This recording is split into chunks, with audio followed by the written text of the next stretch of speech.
Looks like it's gonna rain soon. I got some storms moving in. So let's see if I could do a quick little vlog with Puddin today.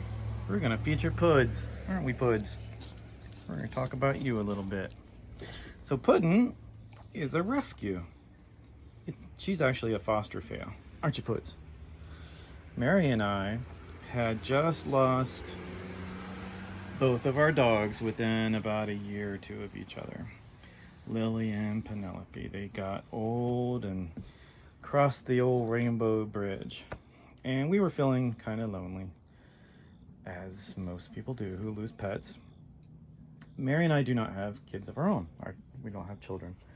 We have nieces and nephews and all kinds of fun stuff like that, but we don't have kids. And that's a decision that we made together. And in lieu of that, not that it's too much of a comparison, I guess, but we have what a lot of people call fur babies. I don't know if I like that term or not. It's a little creepy to me, but we have our dogs, and that's what we do. You know, we have our pups, like Puddin. Now, Puds, speaking of rescues, why was Puddin a rescue, and why are we a foster fail with Puds? We are foster fails because Puddin was rescued after being abused, like really, really badly. Puddin was, see if I can turn around. Hopefully we stay in frame here. Oh, stop eating my ear. Stop that. She was what they think is a bait dog. And if you don't know what a bait dog is, they are dogs captured and held prisoner, because I'm not going to say owned, by monsters. And they are used to try and train other dogs to fight one another. And it's a really horrible thing. It's a terrible process, and it's just cruel beyond words. I have a special place in my heart where I store those. I'm not even gonna say people, because they're not people, they're monsters. And I hate them with a passion. And I don't use that term lightly, hate. But I hate them. And I hate people that abuse animals, right? You can't have good character at all if you don't possess empathy for animals. It's impossible. You can't be a good person and not be a good person for animals. Right, Puds? All right, so enough of that. Now, what had happened to Puddin, we think, is they had chained her up by her back legs, right? And if you look close, you can see some scars on her legs. On both of her knees, she has scars. They chained her up so she couldn't fight back from these dogs, and the bigger dogs. And in doing so, her knees grew, because they started her, I guess, when she was really young doing this. They were subluxated really, really bad, like really disconnected. And they stuck out at weird angles, and they still kind of do a little bit. So what happened was the local rescue, SPCA, I believe, I think it was SPCA, so I'm sorry if I'm wrong. They put her up on their website saying that they were raising money. It was going to be something like $10,000 to get her knees fixed. And when she was brought into them, she was emaciated. She had skin disease. She was covered in fleas and ticks. She was just scared of everything, but very, very loving, very lovey-dovey. I wanted to be in your lap all the time. And they needed somebody to kind of come in and help and volunteer to watch her before and after the surgery. She needed a place to recoup. And what they wanted to do is have some people come in and volunteer to kind of just home her for a little while before the surgery, so she could get used to whatever home she was going to be in and the people that were going to be in it, have the surgery, then go back to said home and be comfortable there for her recovery process, which was going to be long. And Mary and I were lucky enough at the time where we were home 24/7. Mary worked from home, I worked from home. So we were going to be able to spend 100% of our time taking care of Puddin, because after the surgery, she wouldn't be able to walk on her own. She'd have to be kind of carried. They fashioned like this little noodle, a pool noodle, to go under her with handles on it, and we could hold it and to kind of take the pressure off of her back legs when she needed to walk around or go to the bathroom or go outside. Come on, Puds, not that way. Come on. Come here, goofball. We're not going that way. She's stubborn sometimes. But, come on. Come on. Good girl. So we volunteered to take her, and this wasn't too long really after Penelope passed. Come on. Come on. So we brought her home. Mary went and got her and brought her home, and she was just the sweetest little thing. And we knew quickly, pretty quickly, that we were going to keep her.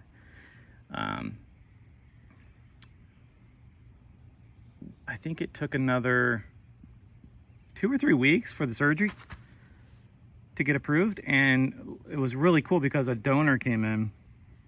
I think it was another surgeon, and he put up the majority of the $10,000 to get her legs fixed. So we took her in. They had the surgery. It was a huge success. They fixed them. They're almost perfect now.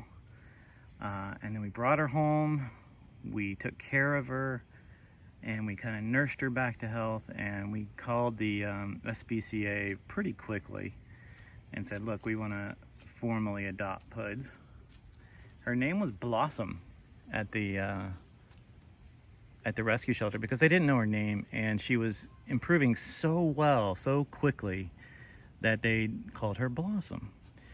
But somebody else there simultaneously said she was just a big pile of pudding because she would just crawl into your lap and stay there, seeking comfort and approval and shelter, and not basically what she had been growing up with. And she's got scars all over her from being a bait dog, and she's got her teeth are really ground down because she was living on the streets. Let's go over here, Puds. Check this out. And she was chewing rocks, so she ground down her teeth really bad. And yeah, so they nicknamed her Blossom, and we took her in, and we have owned her now for several years, and she's awesome. We love her to death. I'm not going to film her taking a little pee-pee, but trying to get some grass to grow in our yard, so I've been dumping wood ash out here. So she's awesome. We love Puds a lot. She's part of the family. She's spoiled rotten, but I've got her off leash now. We can take her on hikes. She's pretty good with voice commands. We take her on walks every single day. She loves the charcoal that we dump out of our wood chop pile. We have to keep it away from her, out of our backyard, because she will eat it. Right now she just sniffs it. Do not eat that, please. But that brings me to a book that I wrote years ago called THIS DOG'S AFTERLIFE. When I had lost, come here, you probably get stuff on your face. I had lost a dog of my own, and I wrote a book, kind of a fantasy, about where do dogs go? Where do they end up in the afterlife? And I had this really cool little idea that they kind of turn into guardian angels, right? And I really believe that, because you ever see a pet just staring off at, don't eat that. Don't eat the charcoal, you goofball. I know it probably smells like hot dogs. Ew, it's gross, right? Come on. But no, don't eat that, goofball. That they end up as guardian angels, and they're sent back to kind of watch over us. But you ever see pets like stare at a wall and start wagging their tails, or stare off at nothing and start wagging their tails, or playing with shadows or nothing? That was kind of me thinking, well, maybe the other pets can see them, right? And I wrote this little cute little tale for really just me and my friends who I knew had lost pets. And there's a lot of dedications at the beginning of it to people who had lost pets and the names of their pets. And I tried to even build some of them into the story. Like they take the characters, and they actually take the place of characters in the stories, which is kind of cool. And of course my dogs did too. And I started working on, I released it just kind of for friends and family, so I could send it off to friends and family who had lost a pet. Come on, Puds, we're not going that way. Come on. And come on. Just as a way to say, hey, look, they're still here. Even when they're gone, they're still here. Right, Puds? And I got an idea to start writing the second one based on what happens to the animals like Puddin who were abused and don't make it to a loving family and aren't saved, they aren't rescued. What happens to them afterwards, right? And that's book 2, and that's actually coming out in the first quarter, I hope, of 2021. And I'm gonna donate a ton of the proceeds. I haven't figured out exactly how to do it, like a percentage or what, towards rescue societies. So there's a rescue shelter out here. There's a few in Fluvanna. One's called Caring for Creatures. They're awesome. We love them. We've actually gotten a couple dogs from them. That was Penelope and Lily, I believe, both came from Caring for Creatures. And Puddin's from the local SPCA, I believe. I can't remember their name. Anyway, but I'm gonna release book 2, and it focuses on a new character, including some of the old characters from the original book. And I'll put a link in the comments if you want to go check out This Dog's Afterlife. Be warned though, I've heard it makes people cry. I did not write it with that intention, but apparently it does. And book 2, when I release that, I'm gonna donate a percentage of the proceeds towards those places, because I really believe in them. I like them a lot. We've tried to volunteer. We do volunteer with them a lot. We take them like blankets and shelter, pieces of equipment and stuffed toys and things like that to those shelters for the dogs and the cats and the other animals that are there. So that's today's little vlog. Kind of wanted to talk about that and Puddin, because she's in so many of the different vlogs, and one of the books that are out there, you know, This Dog's Afterlife. And hopefully when I get book 2 out there, how I can use that book to actually help, more so than just offering a comforting story for people who have lost their pets. I love that it does that, and I love that people gift it to others for that very reason. I really do like that, and that's kind of why I wrote it. I wanted to help people a little bit. And yeah, I hope for book 2, I've got 4 books planned. I hope book 2 actually is able to help the local shelters, at least around here. So that's Puds, right, Puds? That's your story. I'm sticking to it. All right, thanks guys, and I will see you tomorrow with another vlog.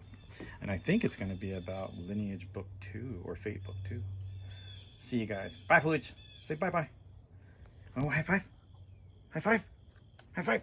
I'm going to fall down the steps doing that, Dad. How about I just lick you? See you guys.